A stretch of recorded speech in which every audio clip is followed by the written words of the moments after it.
예, 오늘은 로마서 8장 26절에서 39절 말씀을 가능하면 끝내도록 하도록 하겠습니다. 우리가 방금도 읽었지만은, 그리고 지난번 한 2주에 걸쳐서 로마서 8장을 우리가 쭉 나눴는데, 로마서 8장을 이렇게 쭉 살펴보면 볼수록 참으로 이 로마서 8장이 쉽지 않은 장이다라는 것을 아마 느끼실 겁니다. 그리고 상당히 우리가 기존에 알았던 그런 사고방식을 완전히 깨부숴야 되는 그런 내용들이 이제 로마서 8장에 나오죠. 특히 이제 오늘 같은 경우는 26절부터 이제 39절까지는 주로 이제 그 세상 교계의 두 기둥이라고 할 수 있는 그 예정론, 그 다음에 삼위일처론까지가 지금 다 나와 있는 그런 내용이기 때문에 기존의 그런 세상 교계에서 가졌던 그런 생각들을 가지고 들으면은 나누면은 많은 충돌이 일어날 수 있다라는 것이죠.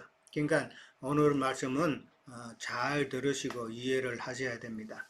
자, 26절 갑니다. 이와 같이 성령도 우리의 연약함을 도우시나니 우리는 마땅히 기도할 바를 알지 못한다 그랬습니다. 그리고 성령이 말할 수 없는 탄식으로 우리를 위해 친히 간구하신다라고 되어 있어요. 우리의 연약함이라는 말이 나왔습니다. 연약함은 어떤 연약함이에요? 육신적으로 연약한 거는 아니에요. 물론 뭐 육신적으로 연약하면 참 말씀 듣기가 참 힘들 때도 있지만은, 여기서 우리 연약함이라는 것은 우리의 영적인 연약함이죠. 영적인 연약함을 성령께서 도운다고 그랬어요. 도운다는 말은, 이 도운다는 말의 원어의 뜻을 보면 손을 잡는다라는 뜻이에요. 그러니까 하나님께서 우리의 손을 잡으시려고 그러는데, 그러면 나는 어떻게 해야 돼요? 나는 내가 잡고 있는 것을 놓아야 되죠. 놓아야 하나님의 손과 내 손이 1대1로 지금 딱 이렇게 잡고 가는 거잖아요. 만약에 안 놓으면은 부모가 자기 애 손을 잡으려고 그러는데 애가 그 손에 뭐가 있어. 엄마 손보다도 더 귀한 자기가 좋아하는 게 뭐가 있다면 그거 안 놓쳐? 그러면 엄마가 어떻게 해요? 손목을 잡고 그냥 끌고 가죠. 그거는 강제성이단 말이에요. 하나님께서는 우리를 그렇게 강제로 억압하시는 분이 아니다. 그러니까 우리가 참 동의해야 되는 거예요. 그러니까 이런 위치도 잘 이해를 하셔야 됩니다. 그러니까 손을 잡는다라는 것이 이제 도우신다는 것인데, 근데 조금 전에도 이야기했지만은 그 손에 있는 것을 놓아야 된다라는 그 원리를 우리는 생각해야 돼요. 얼마 전에 그 수잔자매하고 모처럼 그 영화를 한 편 본 게 있어요. 영화를 봤는데 1시간 반 정도짜리 영화예요. 그런데 이제 근데 영화관에서 영화 본 게 아니라 집에서 이제 TV를 통해서 영화를 봤는데, 그 영화에, 난 그런 영화는 처음 봤어요. 1시간 반을 하는 영화인데 출연진이 딱 한 명이에요. 딱 한 사람만 영화 처음부터 시작해서 마칠 때까지 한 사람밖에 안 나와요. 그러니까 우리가 생각할 때 참 영화가 참 지루할 것 같은데, 그 1시간 반 동안에 그 내용이 상당히 지루하다는 생각이 한 번도 들 그게 없을 만큼 진행이 참 잘 됐어요. 그러니까 그 내용은 뭐냐면은, 어떤 은퇴한 노인이 요트를 타고 이제 바닷가에 이제 나갔어요. 근데 잠을 자다가 보니까 배 안에 갑자기 이제 물이 콸콸콸 들어오는 거예요. 바닷물이. 그래서 웬일인가 보니까 이제 바다에 떠다니던 그 커다란 컨테이너 있죠. 이게 배가 컨테이너를 싣고 가다 보면은 종종 그 컨테이너가 바다에 많이 떨어진대요. 그 컨테이너가 그 요트, 그 모서리가 그 요트를 친 거예요. 그러니까 그 요트가 구멍이 나서 이제 물이 들어오는데, 이제 급하게 이 사람은 이제 구멍 난 부분을 막아야 되잖아요. 이제 그래서 자 임시 방편으로 뭐 풀을 칠하고 뭐 그렇게 해서 그걸 떼웠는데, 이제 태풍이 불기 시작해요. 그러면서 이게 배가 나중에 뒤집어지고 결국은 그 배를 나중에 버려야 돼요. 거기서 더 이상 배도 이제 다 침물이 되고 이러니까 뭐 때웠던 구멍도 다시 또 물이 들어오고 이러니까 그러면서 구명정을 이제 꺼내서 핍니다. 그리고 구명정에서 이제 활동을 하다가 또 태풍이 오고 구명정에서 또 물이 또 밑에 섬에 올라오고 이러는 상황에서 상당히 긴박한 상황이 이제 되죠. 그러면서 이제 큰 배가 지나가는 걸 보고 이게 그 뭡니까 조명탄을 쏘아가지고 자기가 여기 있다고 알리려고 하지만은 그게 그 사람들의 눈에 안 띄었어요. 그 과정이 한 두 번을 거쳐갑니다. 그래서 여러 번 두 번의 태풍을 당하고 그 다음에 상어떼들도 자기의 그 구명정 밑에다가 보니까 막 돌아다니고 이런 위급한 상황에서 이제 밤이 되었어요. 노인도 많이 지쳤죠.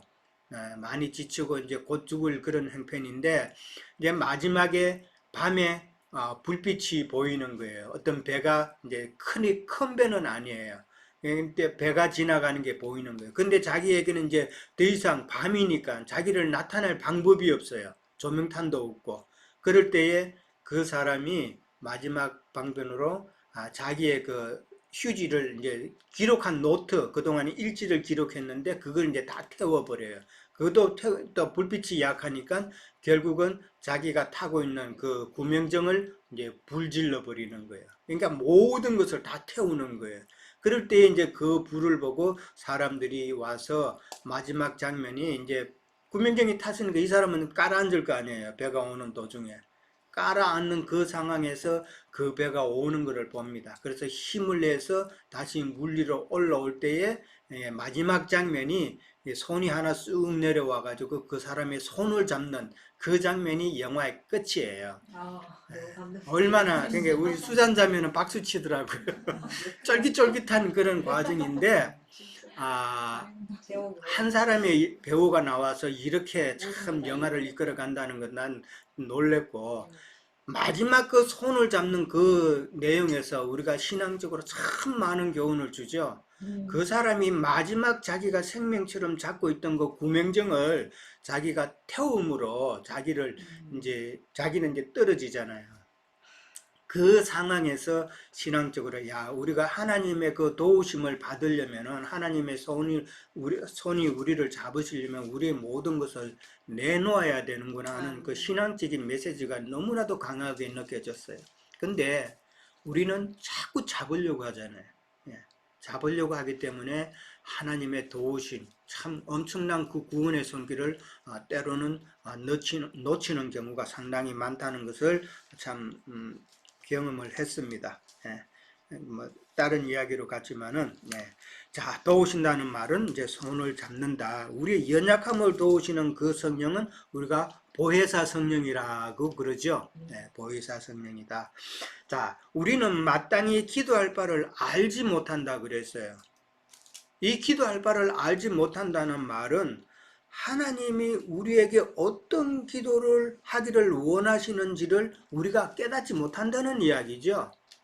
그 이야기단 말이에요. 그러니까 하나님께서 지금 영적으로 그 다음에 하나님의 뜻이 무엇인지 그걸 우리가 모르기 때문에 엉뚱한 그런 기도를 하게 된다는 거죠. 우리가 세상 교회에 있을 때 기도 많이 했죠. 근데 어떤 기도를 했어요? 다 외적인 눈에 보이는 그 세상 것 구하는 그런 기도는 참 잘했죠. 그런 기도를 많이 했다라는 것이죠.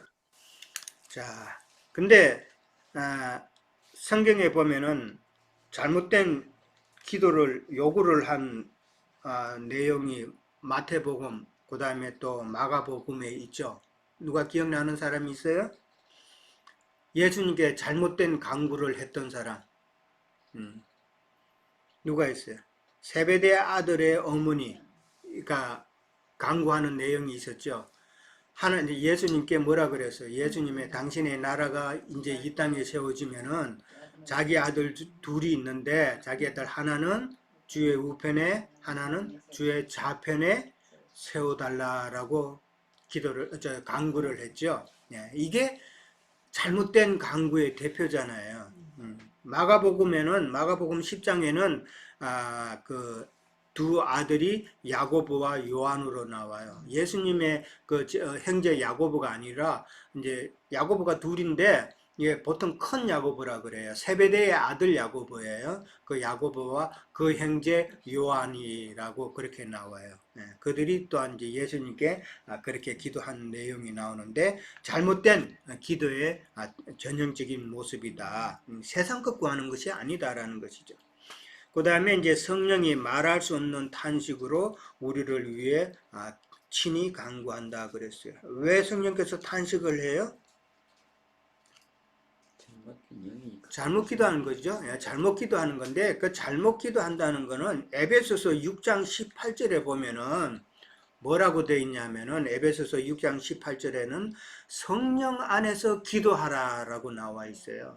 그러니까 기도할 때에 하나님의 뜻을 살피고 그 영 안에서 기도하지 못하기 때문에 성령께서 지금 탄식하신다라는 그런 내용이죠. 네, 그것을 우리는 이해를 해야 된다.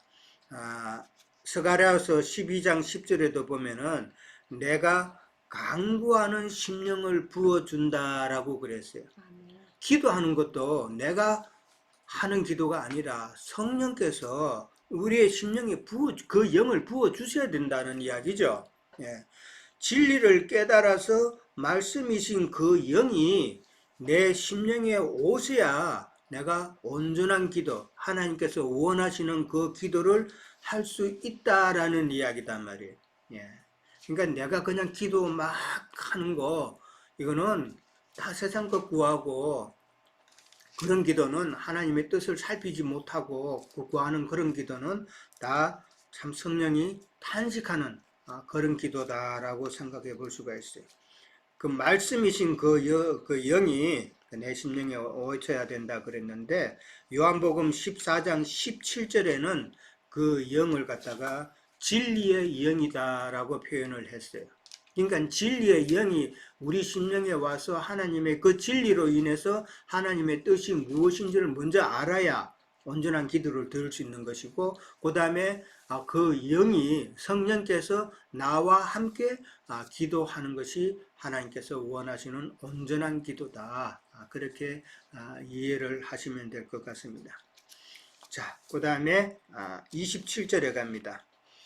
그렇게 마음을 살피시는 이가 성령의 생각을 아신다는 말이 나왔어요. 그러니까 성령께서는 아까 이제 보혜사 성령이라고 그랬는데 성령은 일단 우리의 연약함을 체휼을 하시죠. 26절에 보면 우리 연약함을이라고 나왔잖아요. 연약함을 도우신다는 말인데 성령께서는 이미 우리의 연약함을 체휼을 하시고 그 다음에 또 뭐예요? 도우시죠. 네, 도우시고 그 다음에 또한 우리를 위해서 간구한다는 그 과정을 우리는 이해를 하셔야 됩니다. 마음을 살피시는 이가 성령의 생각을 아신다라고 그렇게 돼 있어요. 이 말을 이제 삼위일체에 젖어든 사람들이 생각하면은 마음을 살피시는 이 하나님 따로 있고 조금 더 성령의 생각을 아신다 그랬으니까 성령 따로 있고 그렇게 이게 각각으로 생각할 수가 있죠. 네. 마음을 살피시는 이가 나왔고 그 다음에 성령의 생각을 안다고 나왔으니까 아버지가 아들의 생각을 아는 것처럼 비유해서 각각으로 그렇게 생각을 하는데 이거는 그런 각각의 별개가 아니다. 이 말을 우리가 잘 이해를 하셔야 됩니다. 말씀이신 하나님의 그 경륜에 따라서 그 다음에 그 영이 하시고자 한다는 것이 무엇이다라는 것을 안다는 뜻이라는 말이에요. 이해됐어요? 말씀을 살피시는 이, 그러니까 마음을 살피시는 이, 그 말씀이신 하나님이다 말이에요. 그 말씀이신 하나님은 구속사의 그 경륜을 이미 다 정하셨죠. 정하셨기 때문에 그 다음에 그 말씀의 경륜에 따라서 성령이 이제 오셔서 성령이 어떤 일을 할 거라는 것을 그 경륜에 따라서 이미 다 아신다는 그 내용이다 말이에요. 그러니까 하나님 따로 성령 따로라고 그렇게 이해를 하면 안 된다라는 것이죠. 자, 마음을 살피시는 이가 나와서 이 마음이라는 단어가 잘못 이해하면은 우리의 마음, 이 마음을 강조하다 보면은 마음 다해, 정성 다해 이런 식으로 나오면은 이게 뭘로 가요? 우리가 물론 하나님을 섬길 때 우리의 마음과 정성을 다한다는 말이 틀린 말은 아니에요. 근데 이 마음을 갖다가 자꾸 강조하고 잘못 이해하면은 이게 뭐로 가요? 마음 다하고 정성 다하면은 헌금 낼 때도 빳빳한 돈, 새 돈 다 들여야 되고 뭐 그런 식이 되는 것이죠. 예. 그게 마음을 다한다고 그렇게 본단 말이에요. 그건 잘못 그렇게 가면 이게 뭘로 가요? 종교심으로 간단 말이에요. 종교심. 여기에 마음을 살피시니라는 말은 사무엘상 16장 7절에 가면은 뭐라고 표현되어 있어요? 하나님께서는 중심을 보신다라고 되어 있죠. 사무엘이 하나님의 명에 따라서 이새의 집에 가서 다른 이제 하나님께서 원하시는 하나님의 마음에 합한 자를 왕으로 세우려고 보냈죠. 사무엘을 보냈습니다. 그랬을 때에 이새의 아들 중에서 이제 왕을 세워야 되는데 첫 번째 아들이 누구예요? 엘리압이에요. 엘리압이 사무엘 앞에 왔을 때 사무엘이 엘리압을 보니까 너무 참 잘생겼고 왕으로서 너무 부족함이 없는 그런 풍채도 가졌고 이러니까 사무엘이 뭐라고 해요? 기름을 부으려고 그랬죠. 그랬을 때 하나님께서 뭐라고 그랬어요? 사람은 외모를 보거나, 그러니까 지금 사무엘 보고 좀 책망하는 이야기예요, 지금. 사무엘 너는 지금 그 외모를 보았다 이 말이에요. 사람은 외모를 보거니와 나 여호와는 사람의 중심을 본다고 그랬단 말이에요. 이 중심이라는 말이 마음이 아니에요.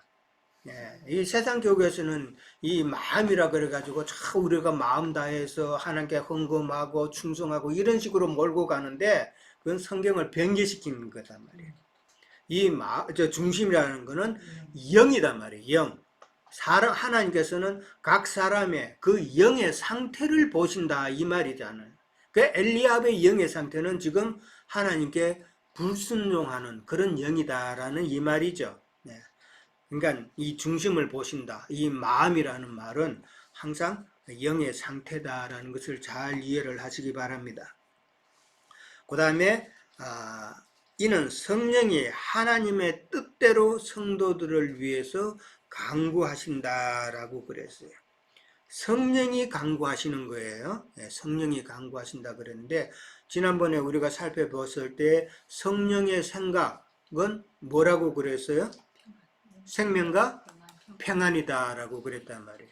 성령의 생각은 생명과 평안이다.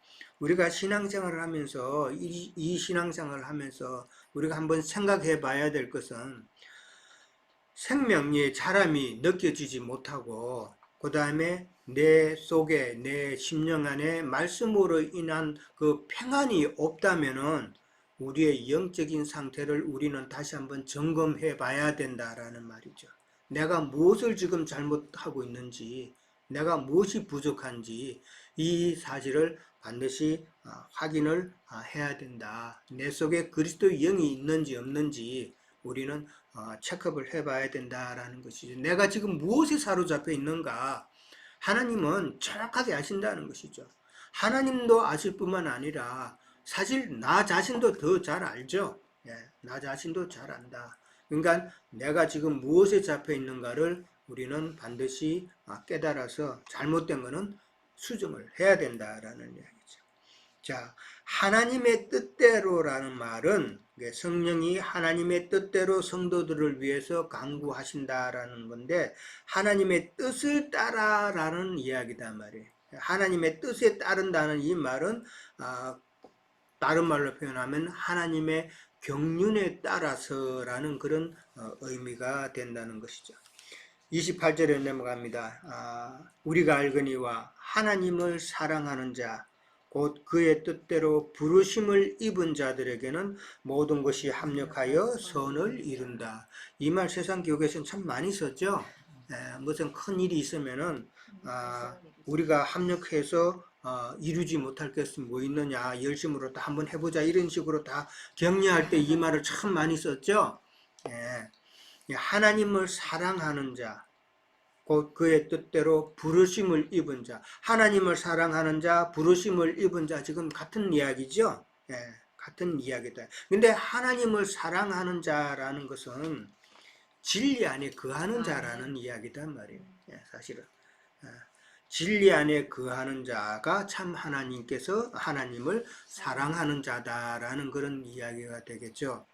그러니까 하나님을 사랑한다 그러면은 우리는 예수님과 함께 동력해야 된다라는 것을 반드시 이해를 하셔야 됩니다. 자, 예수님과 예수 그리스도가 동력해야 된다는 말은 참 교회 생활을 사실은 실현을 해야 된다는 말이에요. 참 교회 생활도 실현하지 않으면서 내가 하나님과 예수 그리스도와 함께 지금 동력한다 이런 말 할 수가 없다라는 것이죠. 네. 자, 그 다음에 모든 것이 합력하여 선을 이룬다 그랬어요. 모든 것이라는 것은 우리의 환경이죠. 주변 환경도 있을 수 있고, 그 다음에 우리의 일도 포함될 수 있고, 그 다음에 가장 중요한 우리 주변에 있는 모든 식구들이나 아내나 자식들이나 모든 아는 사람들이죠. 그것이 모든 것이다 라고 이해를 하면 되고, 합력한다는 말이 나왔습니다. 예, 합력한다는, 무엇과 합력해요? 예수 그리스도의 그 영과 그 다음에 나의 영, 예수님의 생각과 나의 생각이 합력해서 하나가 되어서 선을 이룬다 그랬습니다. 이 선을 이룬다는 게, 이 선이 뭐예요? 세상 교계에서 말할 때 우리가 힘을 다 합쳐가지고 좋은 결과를 도출하자는 그런 이야기가 아니란 말이죠. 세상적인 좋은 결과가 아니잖아요. 사람끼리 협력해서 이룬다는 그 좋은 아웃컴을 만들어내는, 이게 그렇죠. 선을 이룬다는 것은 하나님의 뜻을 이룬다는 것이죠. 하나님의 뜻을, 하나님의 선하신 뜻을 이룬다는 것인데, 이걸 갖다 직역하면은 선을 이루기 위해서, 즉 하나님의 뜻을 이루기 위해서 함께 합력해야 된다라는 그런 말이죠.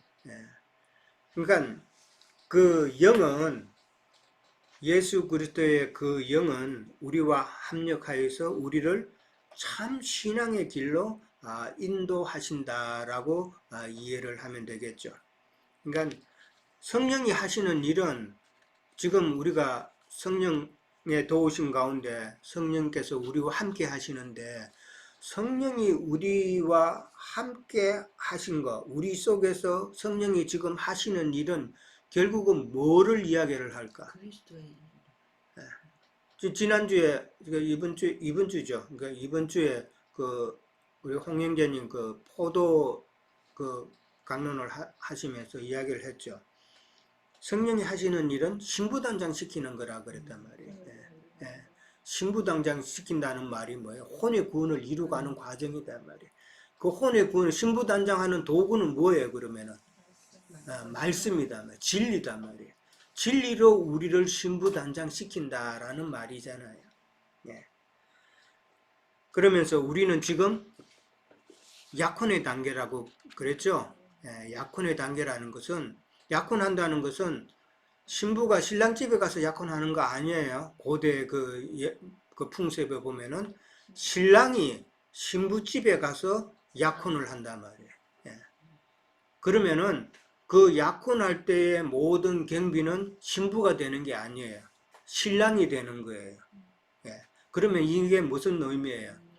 예수님께서 이 땅에 오시는 게 지금 신부집에 가는 거잖아요. 그죠? 신부집에 오는 거단 말이에요. 그러면서 신부집에서 드는 모든 경비는 뭐예요? 결국은 예수님께서 십자가의 피공로가 그 신부집에 지불하는 거단 말이에요. 그게, 신부는 그걸 갖다가 받을 때 뭘로 성경에는 표현되어 있어요? 드라크마로 표현되었죠?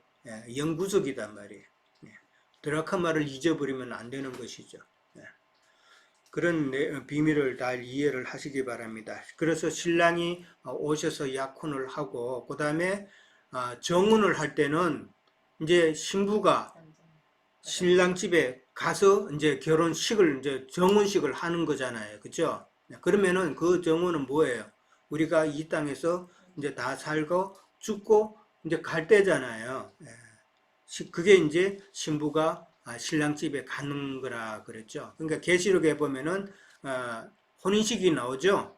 혼인식 신랑 대신 예수님. 그 다음에 그 옆에 선 우리 신부. 그러니까 신부가 그 계시록에서 나오는 그 정원의 자격까지 가려면은 신부 단장을 잘 해야 되잖아요. 근데 신부 단장을 진리로 하지 못하면은 신부가 돼요, 안 돼요? 안 된다는 비밀이다 말이에요, 이게. 세상 비진리, 다른 영, 다른 예수, 다른 복음으로 자꾸 이 신부 단장 한다고 또 바르면은 이거는 낙제단 말이에요. 성경은 그걸 이야기하고 있는 거예요. 그걸 잘 이해를 하셔야 됩니다. 자, 그 다음에 29절에 갑니다. 하나님께서 미리 아신 자들을 또한 그 아들의 행상을 본받게 하기 위하여 미리 정하셨으니 그로 많은 형제 중에 맏아들이 되게 하려 하십니다. 라고 나왔어요. 이 구절이 참 어려워요. 자, 하나님이 미리 아신 자들을 또한 그 아들의 행성을 본받게 하기 위하여 미리 정하셨으니 요것만 보면은 이건 완전히 뭐예요? 예정론이죠. 네. 하나님이 미리 아신 자들을 그 다음에 중간에 하나님 행상을 보고 빼고 그 다음에 넘어가면은 하나님이 미리 아신 자들을 미리 정하셨으니 라고 이렇게 보면은 그렇게만 이해하면은 이거는 지금 완전한 예정론을 설명하는 그런 구절이 되어버리죠. 근데 예정론은 우리가 아닌 것을 알잖아요. 이걸 다른 성경에는 내가 보면은 예수 그리스도 안에 있는 자는 그 아들의 형상을 본받을 수 있도록 예정하셨다는 그런 뜻으로 설명을 해놨어요. 예수 그리스도 안에 있는 자들은 아들의 행상을 본받는 것이 필수 과정이라는 것이죠. 그 과정을 거치도록 정하셨다라는 그런 의미예요. 이해를 하셨어요? 미리 아신 자들을 미리 정했다라는 예정론이 아니라 하나님께서 미리 아신 자, 그러니까 미리 아신 자라는 말은 예정이 아니라 지금 예지죠. 예지다 말이에요. 하나님께서 미리 아신다는 것이죠. 그러면 누가 예수 그리스도 안에 들어올 자인지를 하나님께서는 미리 아신다라는 이야기잖아요. 그걸 지금 이야기하고 있다. 뭐 누가 구원받을 자고 누가 예수 그리스도 안에 들어올고 누가 맏아들의 그 범주 안에 들어와서 참 후사가 될지는 하나님께서는 정하시지는 않았지만은 누가 그렇게 될 자인지를 미리 아신다라는 그런 뜻이란 말이에요. 예정과 예지를 잘 구분을 해야 된다라는 것이죠. 그러니까 로마서 11장 2절에도 보면은 미리 아신 자기 백성이라 그랬단 말이에요. 미리 아신 자기 백성. 만약에 예정론이라면은 로마서 11장 2절이 미리 정하신 자기 백성이라는 말이 돼야 되죠. 그런데 로마서 11장 2절에는 미리 아신 자기 백성이라고 그렇게 표현을 했다라는 것이죠. 그러니까 사람을 예정한 것으로 오해를 하면 안 된다. 그렇게 이해를 하셔야 됩니다. 또한 그 아들의 행상을 본받게 하기 위해서 그 다음에 그로 많은 형제 중에 맏아들이 되게 하셨다라는 말이 나옵니다. 이 그라는 단어가 지금 두 번 나오죠. 그 아들의 행상, 그 다음에 그로 많은 형제 중에 맏아들, 이 그가 두 번 나옵니다. 첫 번째 나오는 그 아들의 행상이라고 할 때 그는 인자 예수님이다. 인자 예수님. 인자 예수님의 정신세계를 본받게 하기 위해서라는 그런 의미다 말이에요. 그 다음에 두 번째 나오는 그는 많은 형제 중에 맏아들이 되는 그이기 때문에 이 그라는 분은 부활하신 예수님이다 말이에요. 인자 예수님의 그와 부활하신 예수님의 그 서로 다르다라는 것을 이해를 하셔야 됩니다. 그가 우리가 그리스도의 형상을 본받는 것은 인자 예수님께서 이 땅에 오셨을 때 그러니까 새하늘과 새 땅이 된다는 것은 예수 그리스도의 그 정신세계를 우리가 본받는 것이잖아요. 그 다음에 맏아들이 된다는 것은 예수님께서는 그 영이 되셔야 된다라는 것이죠. 그거를 이해를 하셔야 되고, 28절에서 선을 이룬다라고 그랬는데, 선을 이루는 목적이 지금 29절에 나온 거예요. 우리를 그 아들의 행상을 본받기 위해서 모든 것을 합력해서 선을 이루게 하시고, 그 다음에 많은 형제들 중에 맏아들을 예수님을 그렇게 맏아들로 삼으셨다는 말은 부활하신 예수 그리스도를 맏아들이 되게 하심으로 우리가 그 예수 그리스도 안에 있게 되면은 우리도 또한 예수님의 형제가 된다라는 그 이야기단 말이에요.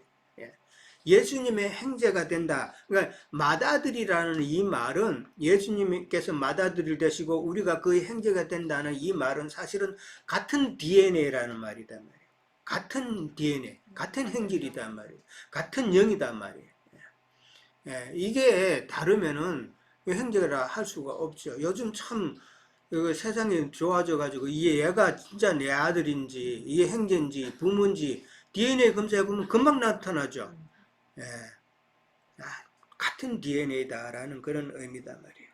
그러니까 선을 이루는 그 목적이 예수 그리스도의 그 형상을 담게 하는 것이고, 그 다음에 많은 형제를 산출해내는 것이 그 선을 이루는 목적이다. 많은 형제를 산출한다는 말은, 그러니까 예수 그리스도 안에서 많은 형제가 생겨난다는 것은 하나님의 영광은 누구라고 그래요?